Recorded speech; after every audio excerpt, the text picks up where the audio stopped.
Falar sobre esses resultados da pesquisa Globo IPEC, para a presidência da República. A gente vai conversar agora ao vivo com o cientista político e professor da FGV, Rafael Cortes. Professor, seja muito bem-vindo. É um prazer falar contigo e recebê-lo aqui no live. Essa pesquisa IPEC, se a gente fala em votos válidos, ela devolve a chance de vitória em primeiro turno para o candidato Lula do PT.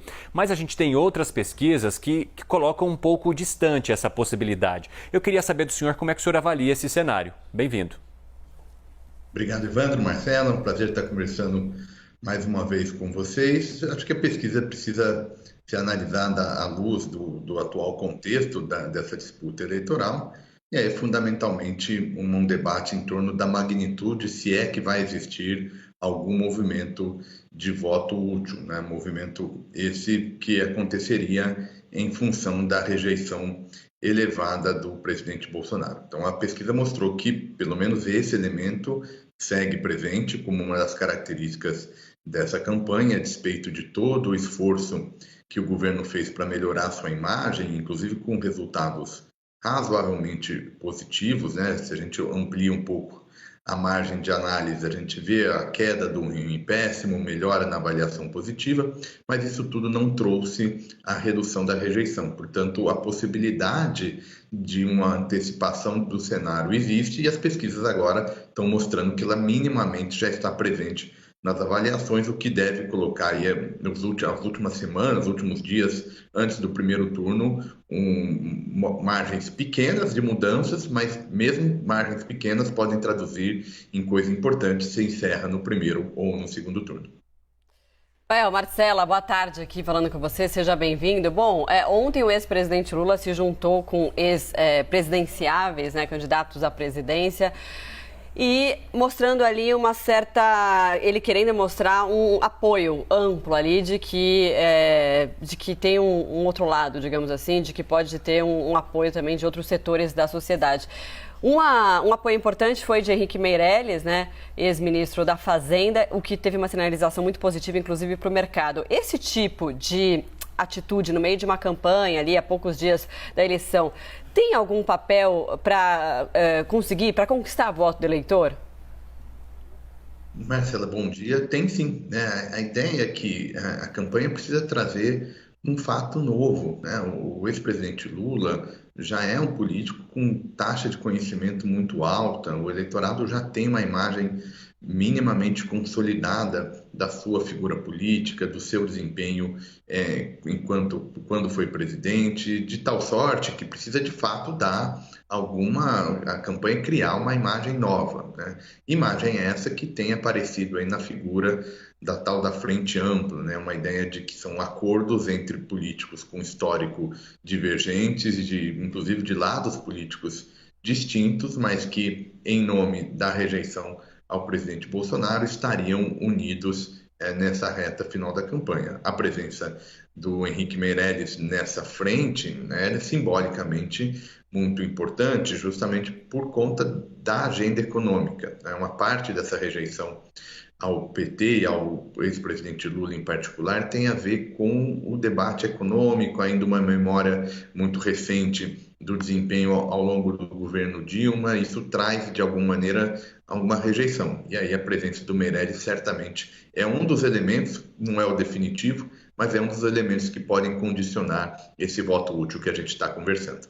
Por outro lado, o candidato Jair Bolsonaro, na posição de presidente, fez viagens internacionais, conversou com apoiadores lá fora, visitou autoridades importantes, foi ao enterro e ao funeral da Rainha Elizabeth II, hoje está participando da Assembleia Geral da ONU. Esses movimentos que sinalizam para um bom relacionamento com outras nações fazem diferença ou podem fazer nessa reta final das eleições para pesquisas eleitorais ou para o resultado de fato, professor?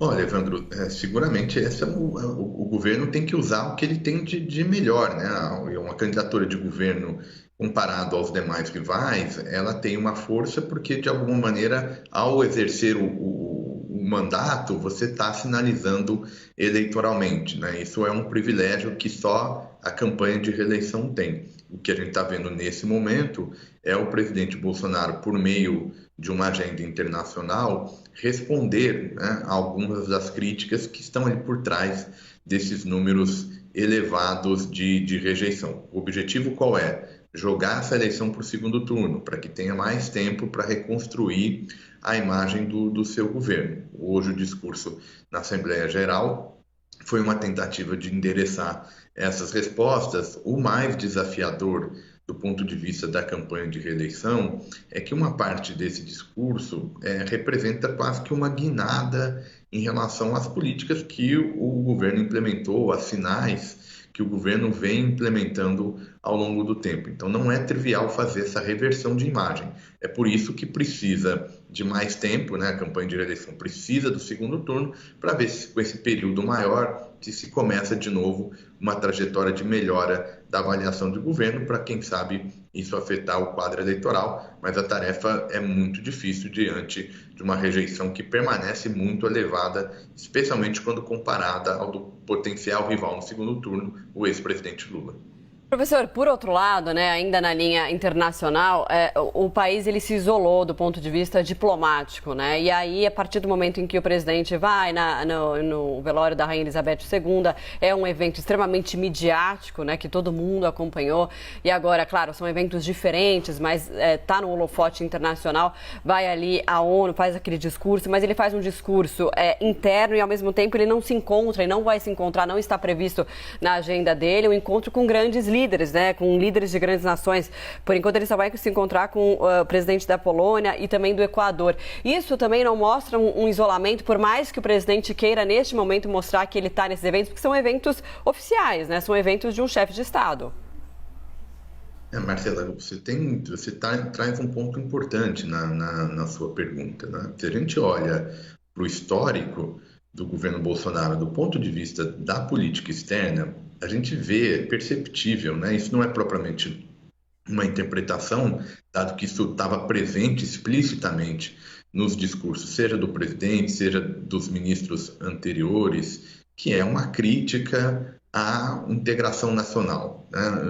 Por meio, expressa por várias agendas, mas isso estava sempre presente, uma certa desconfiança em relação à importância das instituições multilaterais e, em particular, de alguns temas relevantes. Isso ficou mais ou menos conhecido como o tal do globalismo, né? Uma visão de mundo que olha de uma maneira crítica a essas organizações. Isso custou reputação ao Brasil, expressa tanto na agenda ambiental como na agenda econômica, mas especialmente na política. E aí, quando você menciona esse isolamento, as evidências são razoavelmente fartas da dificuldade do presidente em dialogar com os principais líderes do mundo. O discurso, nesse sentido, por mais que seja num palco importante, não é capaz de remediar esse passado mais recente.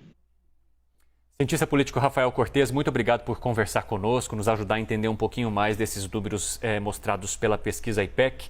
Uma ótima tarde.